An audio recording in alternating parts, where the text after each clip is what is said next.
Who are you, and why are you in my house? I shouted at the stranger who was live streaming from my own bedroom. She didn't flinch. Instead, she calmly introduced herself as the president of a so-called security awareness group and claimed she had been staying in my cabin for the past 2 weeks while I was away. Then, with a straight face, she told me I was trespassing on my own property. When the police showed up, I thought things would finally be set right, but to my horror, they actually sided with her. My whole world felt like it flipped upside down in that moment. Now imagine this: you come home earlier than planned from a work trip, excited for a peaceful weekend at the mountain cabin that holds the most cherished memories of your late wife. Instead of peace, you walk straight into a nightmare. That's exactly what happened to me 3 months ago, and I'm still trying to wrap my head around the insanity of it all. My name is Tim Scott. I'm 45 years old, and what I'm about to share will make you rethink everything you believe about trust, grief, and the lengths people will go for money. 8 months ago, my wife Becky passed away from a heart attack in our master bedroom. This cabin in the Colorado mountains was where I proposed to her, where we built our happiest memories, and where I thought I would begin to heal from losing her. I inherited it from my grandfather, and after Becky died, it became my refuge. Every morning, out of sheer habit, I still set out 2 coffee cups. I still talk to her photograph like she's here with me because some days, that's the only thing that keeps me from falling apart. Working as an IT security consultant allows me to work remotely, so I decided this cabin was the perfect place to grieve while staying connected to her memory. I had been in Denver for 2 weeks on a major security project. Feeling especially lonely, I decided to cut the trip short and drive back a day early. The mountain roads were stunning that Friday. October in Colorado always is, with golden aspens lighting up the slopes. For the first time in months, I felt a flicker of hope, like maybe I was finally ready to start moving forward. But I couldn't have been more wrong. When I pulled into the driveway, something immediately felt off. The lights were on in Cydia even though I always switch everything off when I leave. As I got closer, I froze. Through the door, I heard a woman's voice. "All right, everyone. The bidding starts at $50 for this gorgeous vintage wedding ring." My blood turned to ice. With trembling hands, I unlocked the door as quietly as I could. What I walked into is something I'll never forget. A blonde woman, probably in her early 50s, stood in my living room wearing Becky's favorite black dress. She was streaming live to what looked like thousands of viewers, holding up Becky's wedding ring, the same one I had slipped back onto her finger before the funeral home took her body.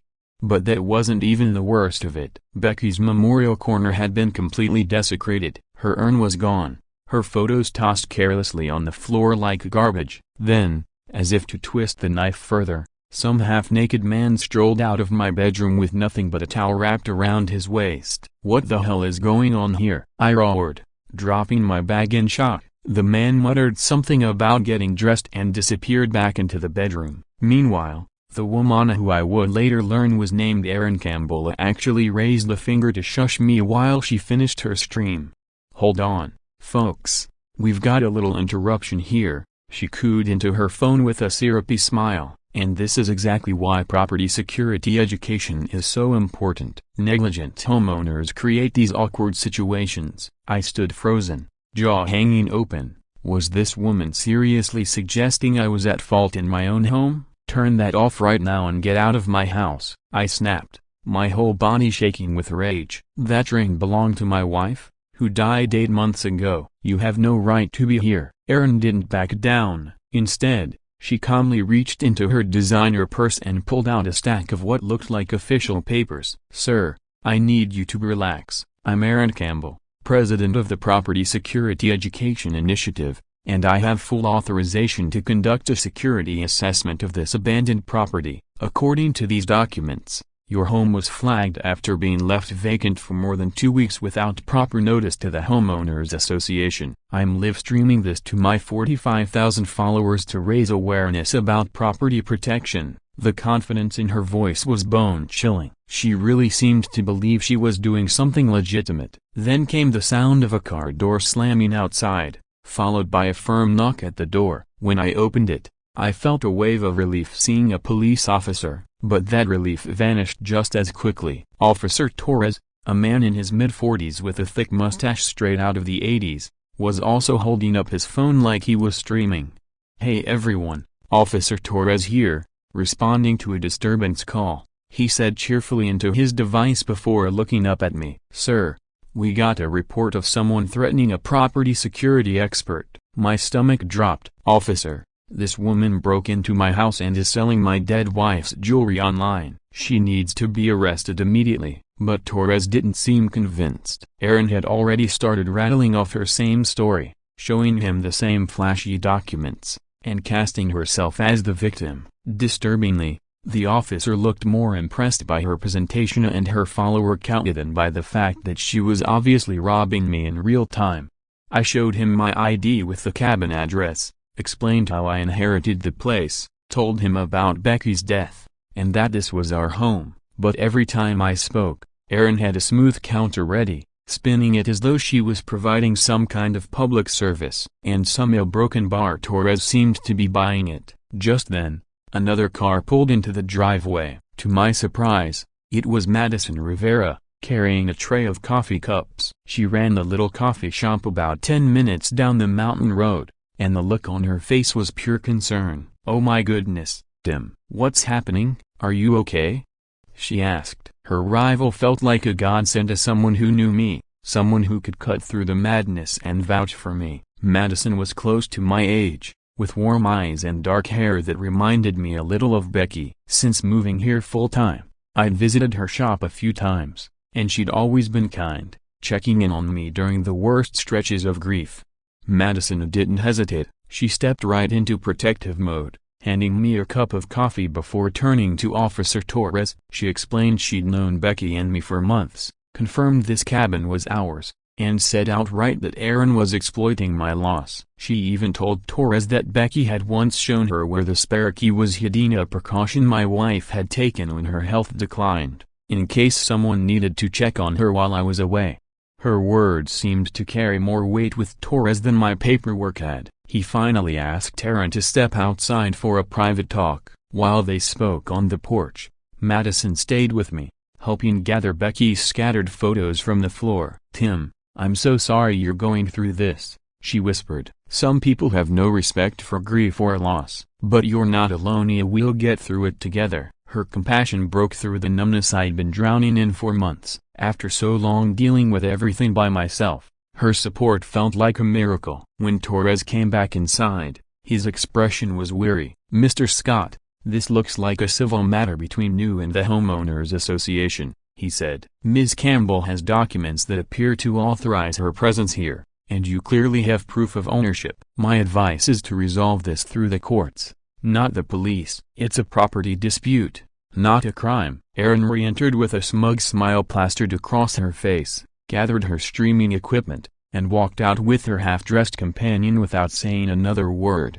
Once they were gone, Madison and I sat together on the couch, trying to process the chaos. Then it hit me. "Where are Becky's ashes?" I asked suddenly. "We searched the cabin top to bottom, but the urn was nowhere to be found." That's when I remembered I had something Erin didn't know about. 6 months earlier, after a few break-in attempts in the area, I'd installed a security system with 7 cameras. 6 were obvious and easy to spot, but the 7th was hidden hardwired into the smoke detector above the fireplace, invisible to anyone looking for wireless signals.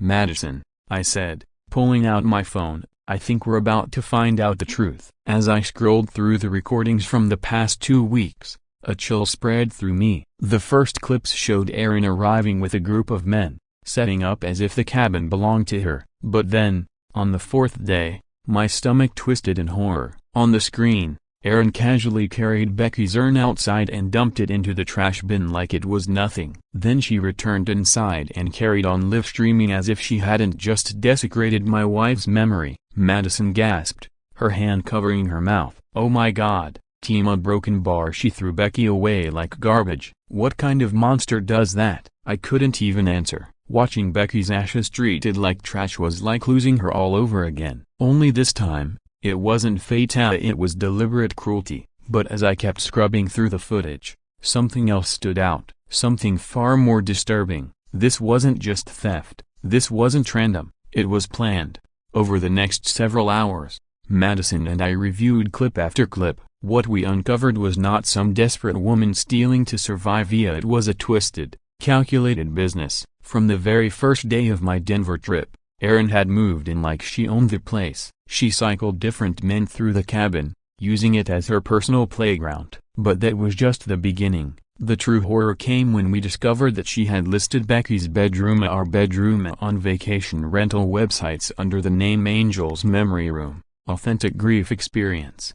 She was charging $400 a night for strangers to sleep in the bed where my wife had died, marketing it as a way to connect with the energy of the departed.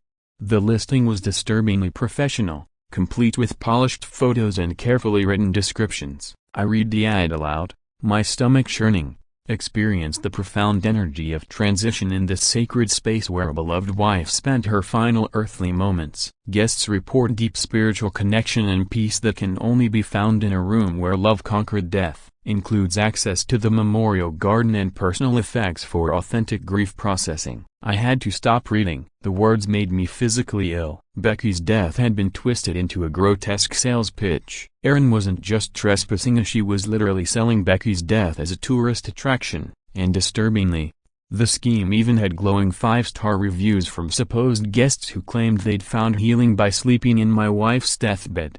But when Madison and I started digging into those reviews, the truth was worse than I imagined. Every single one of them was fake. We spent an hour cross-checking, and all the accounts had been created within the last 6 months. The profile photos, stolen directly from obituary sites and memorial pages. The comments followed the same nauseating script. Life-changing experience. Helped me process my grief. I felt Becky's spirit with me all night. Such a powerful energy in this room, it truly healing. Reading them made me sick. The disturbing part wasn't just the deception, it was how much effort Erin had poured into creating a convincing illusion. The scale of her scam was shocking. In just 2 weeks, she'd raked in over $3,200 from fake vacation rental bookings. No real customers had stayed at the cabin, the reservations were fabricated, but they generated income and gave her a paper trail of supposed legitimacy. If anyone questioned her, she could point to those bookings as proof she was authorized to be there. Madison helped me document everything, screenshots,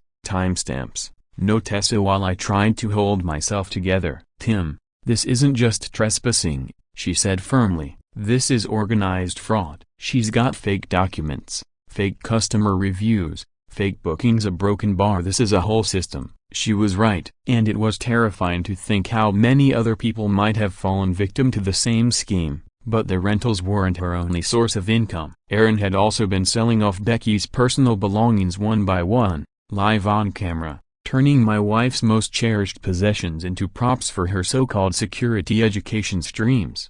I watched in disgust as she held up Becky's chipped honeymoon coffee mug, something Becky loved too much to ever replace, and auctioned it for $85. Then came her reading glasses, her bookmark collection, even her meditation cushion. Each item was assigned a price and wrapped in some fabricated story about careless homeowners. The live streams themselves were even more elaborate than the rental scam. Erin had cultivated a following of 45,000 people who believed they were learning valuable lessons about protecting their homes. She used Becky's belongings as teaching tools, weaving in sentimental details to tug at emotions while encouraging viewers to donate, buy merchandise, and bid in auctions. The worst part? Watching her put on Becky's clothes, sometimes even her wedding dress, and then performing grief for her audience. She'd cry on camera, reading aloud from Becky's personal diary, claiming it was all part of showing the psychological vulnerabilities of homeowners. Those diary entries weren't just words, they were Becky's most private thoughts, her fears about dying, her hopes that I'd survive without her, and Erin was exploiting them for profit. Madison's reactions felt so raw and real. She grew angry on my behalf when Erin crossed a particularly vile line, then turned gentle when I was overwhelmed, grounding me in the moment. She also asked the smart, practical questions I hadn't thought of. How did she know you'd be gone for exactly 2 weeks? She asked. And how did she get in so fast? This feels too prepared. She must have been watching you for a while. That suggestion hit me hard. but it made sense. If Erin knew my schedule, she wasn't acting alone. Madison and I decided to check with my neighbor, Connor, who lived about a quarter-mile down the road. Maybe he'd seen something strange, or maybe Erin had even spoken to him. When we arrived, Connor was outside snapping detailed photos of nearby properties, including mine. He explained it away as insurance documentation, but something about his behavior was off. When I asked if he'd noticed any unusual activity at my place recently, he slipped up. "Well, yeah, I saw some people over there, but I just figured it was the property management company doing their thing," he said casually. My blood ran cold. "Property management company? I've never hired one," I snapped. Connor's face went pale. He quickly tried to backpedal, mumbling that maybe he was mixing up houses or didn't really remember, but it was too late. He'd revealed the truth. Erin had fed him a story about being authorized to manage my cabin, and he had believed her. Connor eventually admitted the truth under Madison's questioning. Weeks earlier, a polished, professional-looking woman had approached him with what seemed like legitimate documents about temporary property management for grieving homeowners. He had believed her without hesitation. When Madison and I got back to the cabin, she pointed out something that made my blood run cold. "Tim, look at these timestamps again. She didn't just randomly pick your cabin as she knew exactly when you'd leave and how long you'd be gone. Someone fed her inside information." She was right. The footage showed Erin arriving at my property within hours of my departure for Denver, already carrying everything she needed for a full 2-week takeover. This wasn't a spur-of-the-moment crime. It was a carefully orchestrated exploitation. As we reviewed the footage further, something else caught my attention as something I hadn't noticed before. The cameras recorded Madison visiting my property a total of 47 times in the 8 months since Becky's death. That number felt high, considering we'd only casually interacted at her coffee shop. When I asked her about it, Madison explained. "Becky talked to me before she passed," she said softly. "She was worried about how you'd manage alone and asked me to keep an eye on you. I didn't want to burden you with that while you were grieving, so I never mentioned it." Her answer sounded thoughtful, even compassionate, and I was grateful for the concern. But something about the timeline nagged at me. Becky had only been ill during the last few months of her life, and I didn't remember her ever specifically mentioning Madison. The recordings showed something else odd. Madison always appeared at uncanny moments. She showed up right after I'd had terrible days, during nights when insomnia kept me awake, or when I was drowning in legal paperwork after Becky's passing. Her timing was always too perfect, as if she had some sixth sense for when I was at my lowest. Maybe, I reasoned, that was just how small communities worked. Word spread fast in a mountain town, and maybe she had heard things from others. Still, I couldn't shake the unease. Before leaving that night, Madison suggested contacting agencies beyond local law enforcement. "This isn't something a small-town officer can handle," she insisted. "We need investigators who understand organized fraud and identity theft." She was right, and I appreciated her practical thinking when my emotions were so raw. But even as I agreed, one detail from the footage gnawed at me. Madison's visits didn't just line up with my roughest days, they stretched back to the very beginning of my grieving timeline. Her first recorded visit happened only days after Becky's funeral, which meant she had been monitoring me almost immediately, long before I'd gotten to know her. Even more unsettling,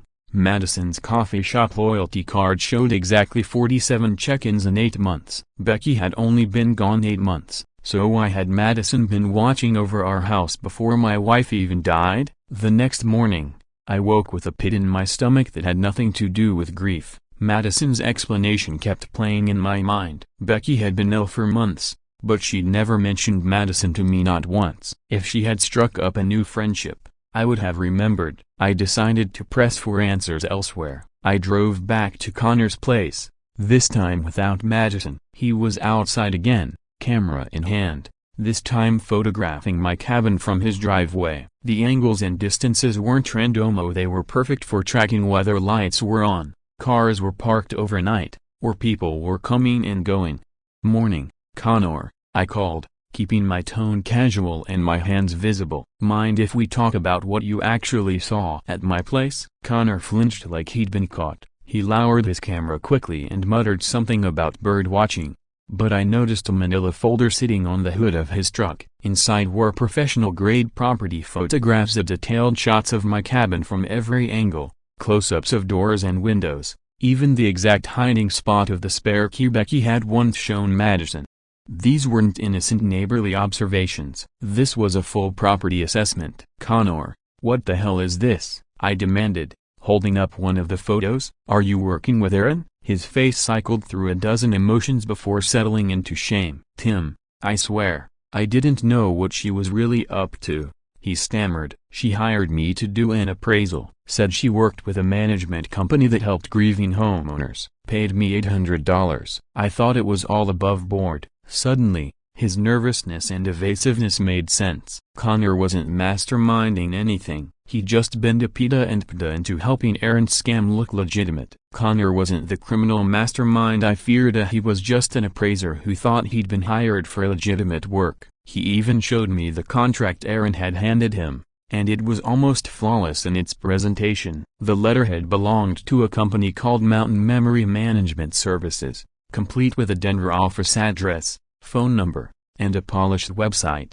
The document laid out services for grieving homeowners who supposedly needed temporary help maintaining memorial properties. According to Connor, Aaron told him I was drowning in sorrow and had requested her company's assistance until I got back on my feet. She had everything, Connor said: professional contracts, business cards, even glowing testimonials from supposed clients. Honestly, if I'd been in your shoes, I probably would have believed it, too. The only way to uncover the fraud would have been to check with the state licensing board. And who actually thinks to do that when someone shows up with such professional paperwork? When I got back to the cabin, Madison was waiting with fresh coffee and that familiar look of sympathy. As I explained Connor's part in Aaron's scam, I caught myself studying her more closely than before. She had been unbelievably supportive since Becky's death, always showing up at just the right time, always knowing what to say. But now, something about her kindness felt a broken bar rehearsed, almost like consoling grieving widowers wasn't a natural instinct but a skill she had perfected. That's when I noticed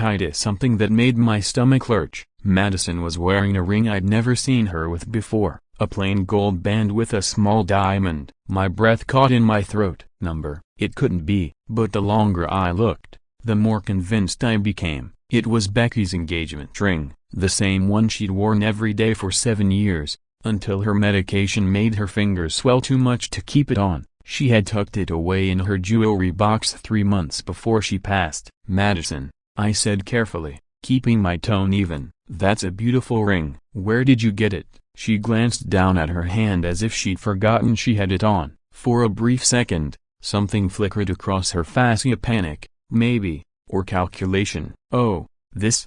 she said quickly. "It's old. Been in my family for years. My grandmother's." But her tone was off. It didn't sound natural, it sounded scripted, like an excuse she never expected to actually use. The problem was, I knew that ring better than anyone. Becky had once shown me the inscription inside the band: "Forever and always, T.A.A."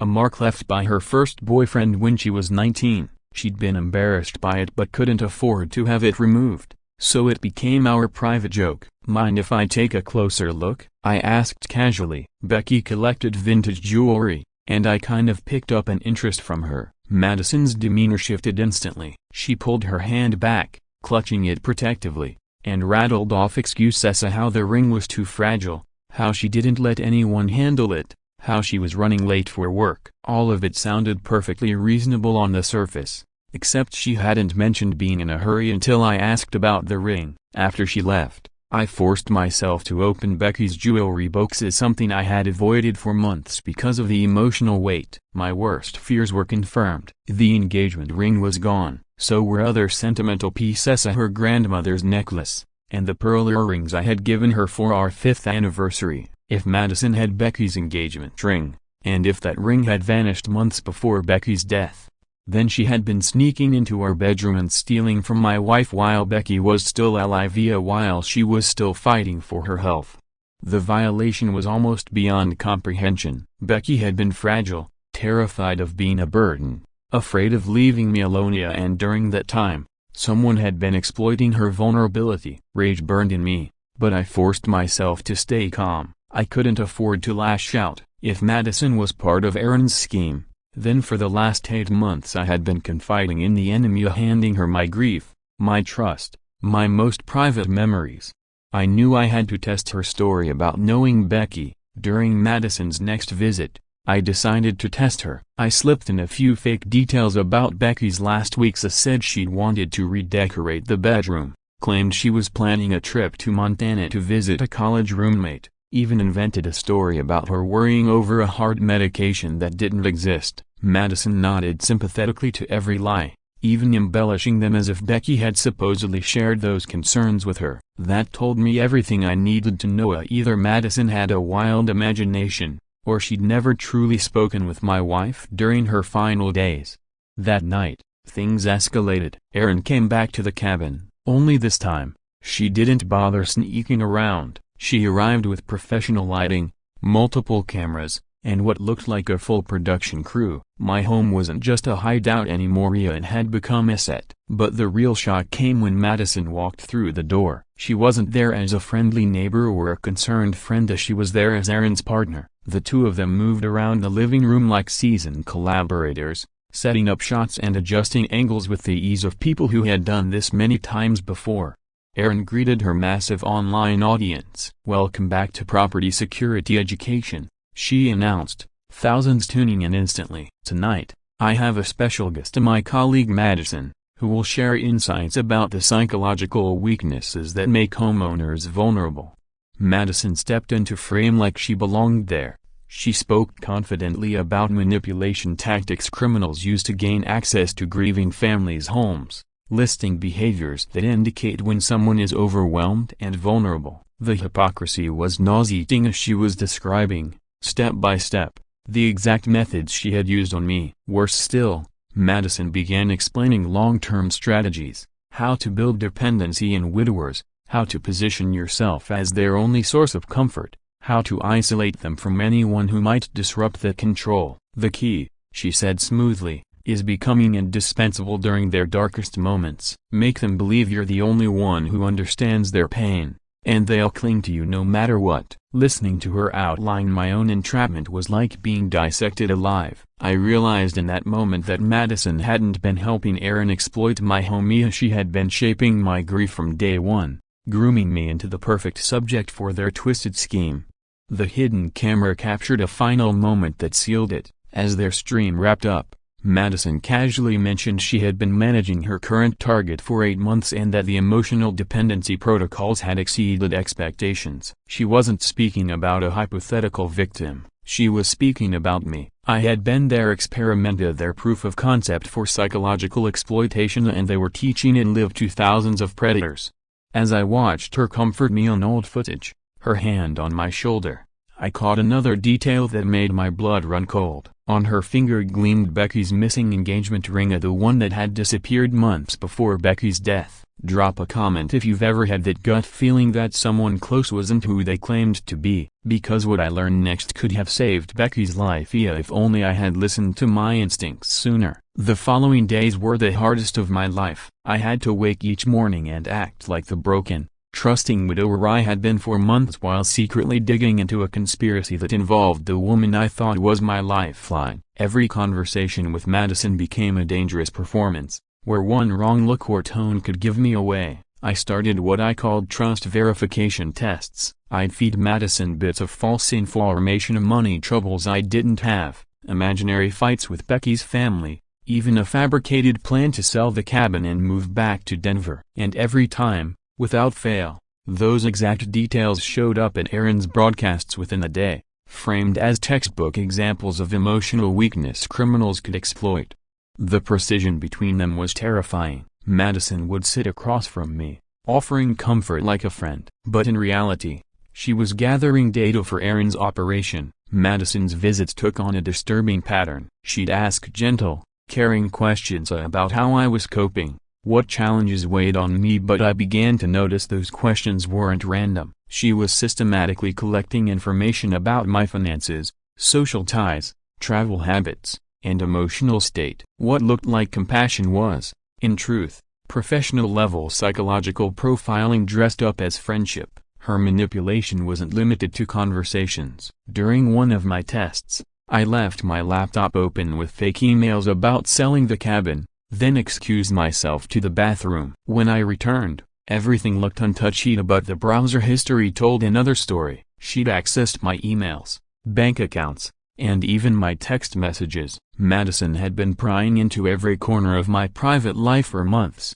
all while pretending to respect my boundaries. The microphones I discovered earlier were only the tip of the iceberg. My entire cabin had become her surveillance hub. She had planted trackers in my truck, keyloggers on my computer, and hidden cameras in my bedroom, devices that monitored when I cried myself to sleep, when I had nightmares about Becky, even when I spoke to her photograph in the quiet hours of night. My grief wasn't just exploited, it was documented, dissected, and analyzed like a research project. Meanwhile, Erin had escalated her operations to a level that was both terrifying and technically impressive. Every morning at precisely 8 o'clock, she would arrive armed with advanced equipment: radio frequency detectors, thermal scanners, digital analyzers, even electronic warfare devices capable of jamming signals across half a mile. She wasn't just sweeping for cameras anymore, she was waging full-scale electronic warfare against my property. And she broadcasted the whole thing. Erin live-streamed her counter-surveillance sweeps to her 45,000 followers, demonstrating each tool as if it were a lesson. "Today, we're covering thermal signature analysis," she explained while waving a military-grade scanner over my cabin. "This device picks up the heat from hidden electronics, even if they're buried in walls or disguised as household objects." Her audience devoured the content, flooding the comments with questions about evading cameras, bypassing motion sensors, and disabling wireless devices. She had turned my suffering into a criminal university, teaching thousands how to break into homes under the guise of home security education. Within 10 days, Erin had identified and neutralized 6 of my 7 surveillance devices, using techniques that would impress military intelligence officers: tracking radio signals, tracing heat sources, and mapping transmission patterns. Each discovery became another teachable moment for her viewers, a step-by-step guide on exploiting homeowners. But her expertise also left a blind spot, and it saved me. Erin was so focused on high-tech detection that she overlooked an old-fashioned solution: the smoke detector camera. It didn't transmit signals, didn't give off heat, and didn't use wireless frequencies. It was a simple, modified device recording directly to internal sturgia, completely invisible to her sophisticated scans. At the same time, Madison continued her psychological games. She had a talent for showing up at exactly the right moment, appearing at my door with coffee and comfort whenever I was at my lowest. For a while, it seemed uncanny, as though she could sense my pain. But then I realized the truth. She wasn't guessing, she was listening. The bug she'd planted allowed her to eavesdrop on my breakdowns. If I cried, if I spoke to Becky's photo, Madison would arrive minutes later, pretending her timing was coincidental. Madison's mastery of psychological manipulation was chillingly advanced. She wasn't just improvising, she had studied grief counseling, trauma psychology, and behavioral analysis, equipping herself with the tools to exploit the most vulnerable. In our conversations, she used carefully crafted therapeutic phrases to strengthen my dependence while subtly steering the dialogue toward the information she wanted. She validated my emotions just enough to gain trust, then redirected everything toward intelligence gathering. The darkest realization came when I understood how she had been cutting me off from everyone else. Madison had deliberately weakened my ties to Becky's family and friends. She intercepted calls, telling loved ones I was too fragile to talk, claiming I needed space to process. In reality, she was controlling access to me, ensuring she remained my only consistent support. Officer Torres's involvement was far more sinister than I first believed. He wasn't merely ignoring crimes for the sake of internet famia, he was actively helping the operation thrive. On one of Erin's live streams, Torres appeared as a guest expert, teaching viewers how to use police authority to dismiss victim complaints and undermine credibility. He had been pocketing $2,000 a month for a year and a half, and his services went far beyond silence. He advised them on avoiding prosecution, identified corrupt officials in nearby jurisdictions, and even trained them to exploit legal loopholes. Perhaps worst of all, he built psychological profiles from police report data to pinpoint which victims would be dismissed or disbelieved by law enforcement. That was when I realized I wasn't up against opportunistic scammers, I was facing organized criminals. Madison kept detailed dossiers on dozens of potential victims in the mountain community. Each file contained financial records, family dynamics, psychological vulnerabilities, and step-by-step strategies of approach.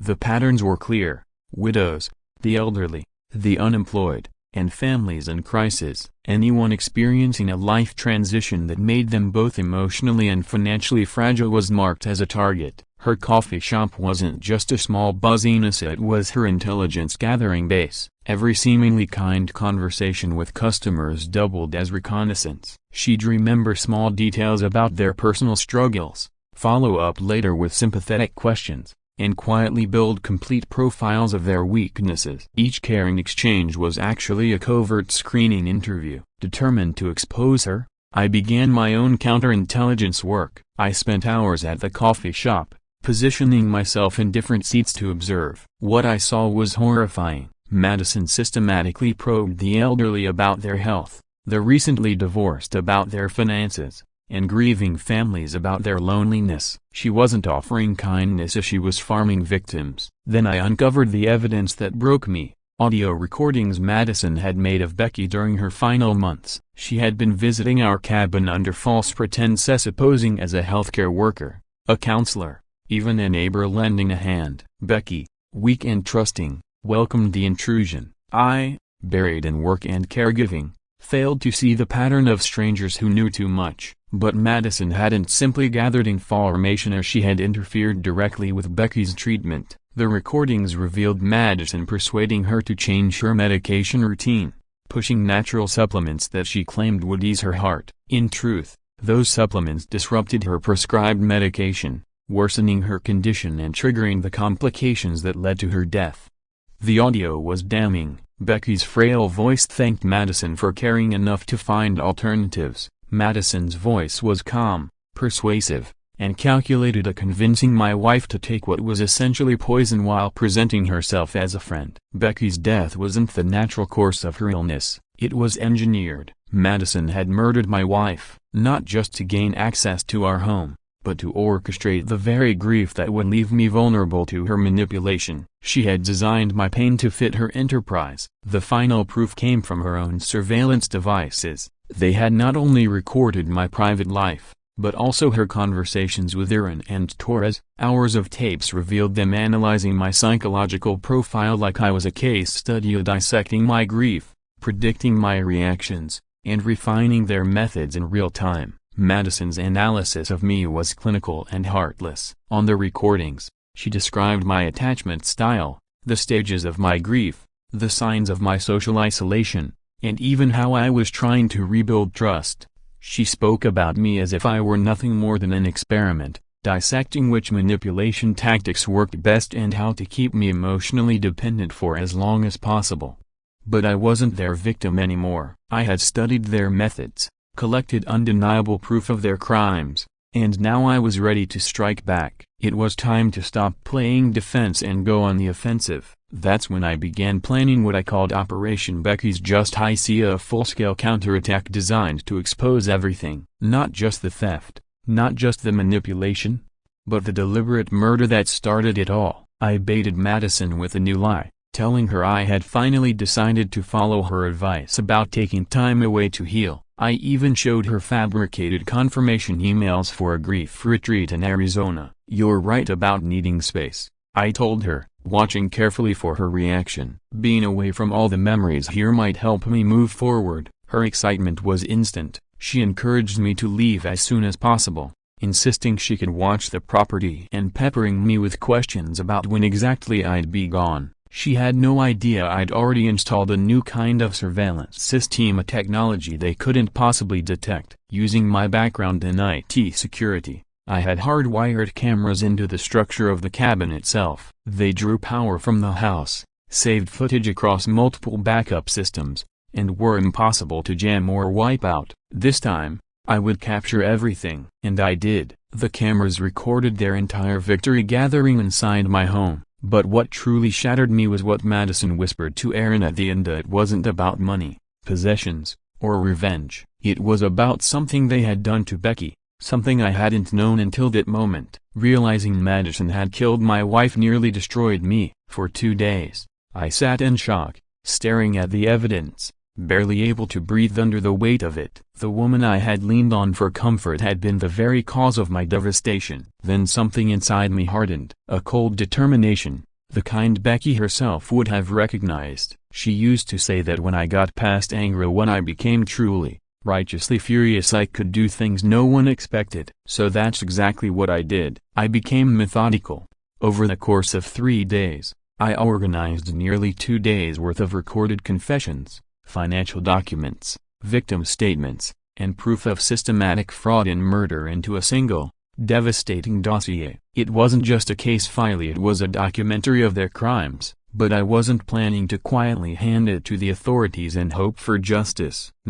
I was going to make sure the world saw who these predators were and what they had done to families like mine. The last piece I needed fell into place when I told May to sew a broken bar to sell the illusion. I told Madison again that I was ready to follow her advice and take some time away to heal. I showed her fabricated confirmation emails for a grief retreat in Arizona during one of our coffee meetings. "You're right," I said, making sure my tone sounded convincing. "I think stepping away from all the memories here'll finally let me move forward." Her reaction was immediate and almost manic. She practically shoved me toward the idea, eagerly offering to watch my cabin while I was gone and asking in-depth questions about my exact departure plans. What she didn't realize was that I had already upgraded my surveillance to something they couldn't detect. This time, I wasn't relying on consumer-grade wireless cameras that could be jammed. I had designed a hardwired recording system like a black box on an airplane, engineered to capture everything and withstand any attempt to destroy it.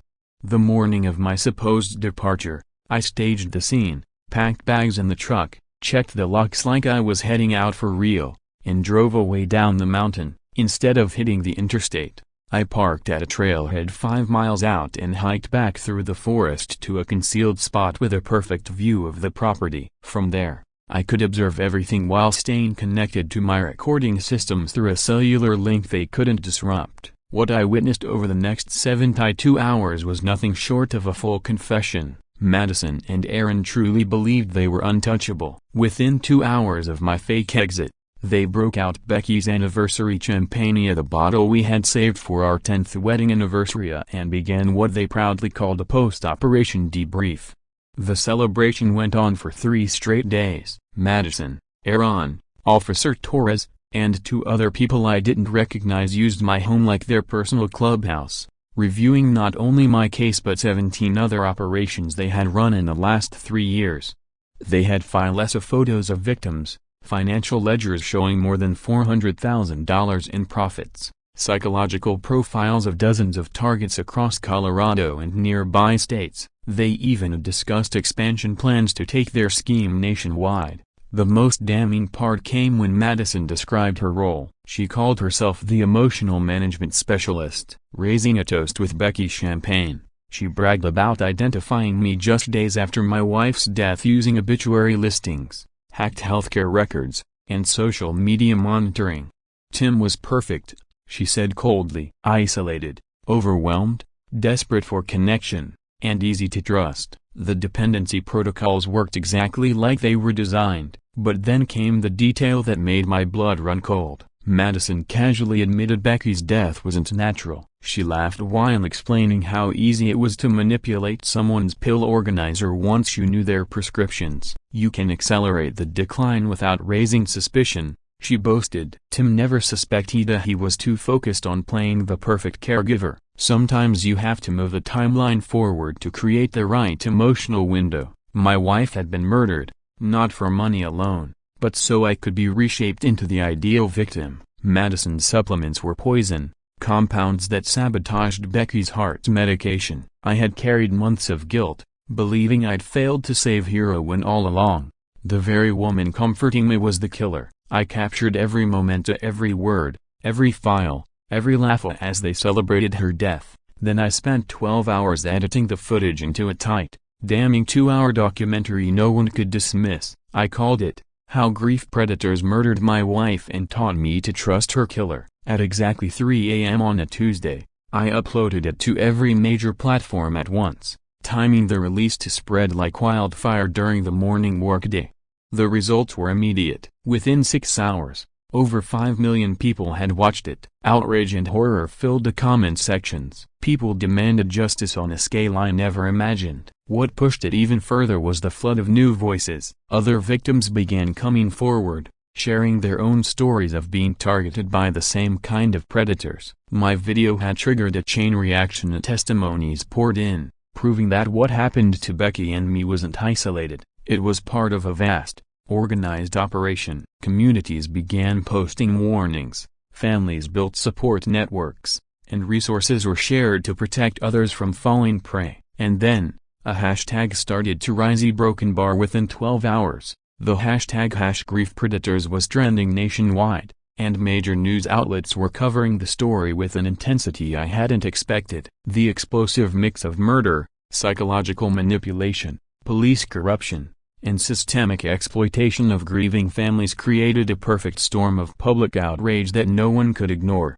Cable networks ran nightly specials about how predators target vulnerable people. Newspapers launched deep-dive investigations into similar scams in other states. Social media influencers with millions of followers pushed the video to their audiences, amplifying it even further. By the end of the first week, Madison's coffee shop was shut down permanently, surrounded by angry protesters demanding accountability. Erin's online platforms were taken offline for promoting criminal activity, and her once loyal 45,000 followers turned on her, flooding comment sections with calls for her arrest. Torres was suspended from duty, and soon afterward, investigators exposed 3 other officers in neighboring counties who had been running similar corruption schemes with the same network.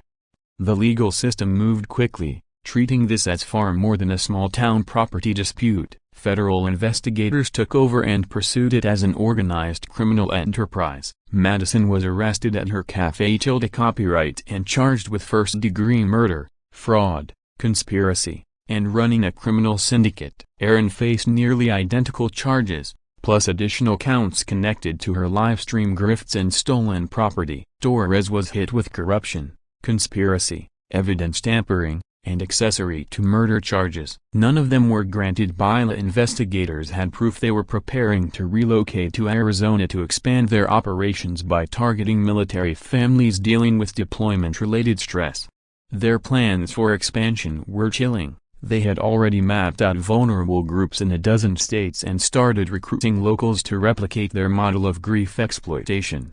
But the most powerful justice didn't come from the courtroom, it came from the community. My neighbors rallied together to restore the cabin exactly as Becky and I had originally made it. They built a memorial garden and placed Becky's ashes there. Yes, we found them discarded in a landfill, exactly where Erin had dumped them. Over 100 volunteers spent 3 days combing through debris until about 70% of her remains were recovered. Finally, she had a proper resting place. That memorial garden grew into something bigger than just a tribute to Becky. Other families victimized by the network began visiting, bringing tributes to their own loved ones. The space evolved into a healing center where people could process the unique trauma of having their grief turned into someone else's profit. Support groups formed, resources were shared, and people who had once been isolated in their pain began to heal together. The legal proceedings lasted 6 months, but they were thorough. Madison received life without parole, plus consecutive sentences for fraud and conspiracy. Erin was sentenced to 25 years in federal prison and ordered to pay restitution to victims for the rest of her life. Torres lost everything: his pension, his law enforcement certification, and his freedom, serving 12 years in prison with a permanent ban from any government work. In total, 17 additional members of their criminal network across 6 states were also arrested and convicted. Even more importantly, the case inspired sweeping legislative reform. Lawmakers passed new protections, stricter oversight of property management firms, harsher penalties for those who prey on grieving families, mandatory reporting requirements for suspicious businesses tied to deaths, and federal oversight of how law enforcement handles victim complaints. Becky's memory had been desecrated, but in the end, her death led to protections that would shield countless other families. The financial recovery was also significant. With seized assets, civil suits, and restitution, victims received compensation not only for stolen property but also for the deep psychological toll of being exploited in their most vulnerable moments. I donated most of what I received to organizations fighting elder abuse and predatory scams, keeping only what was necessary to maintain Becky's memorial garden forever. 6 months after the convictions, I was finally beginning to feel like myself again when I received an unexpected phone call from a detective in Arizona. Military families near a base outside Phoenix were being targeted by what looked like a copycat operation using the same psychological tactics that had been used against me. The detective had followed my story and asked if I'd be willing to consult on their investigation. Justice had been served, Becky's ashes were finally at rest, and the main conspirators were all behind bars. But then, his voice shifted, and he said something that froze me in place. "Mr. Scotty Brokenbar, we found Becky's medical records in the suspect's files." And that's where we'll pause today's story here on Anna Dramanest. Should Tim dig deeper into what really happened to Becca, or are some truths too dangerous to uncover? Share your thoughts in the comments. Your feedback helps decide which stories earn a part 2. If this case shook you as much as it did me, hit that like button, and I'll see you in the next video. Until then, stay safe.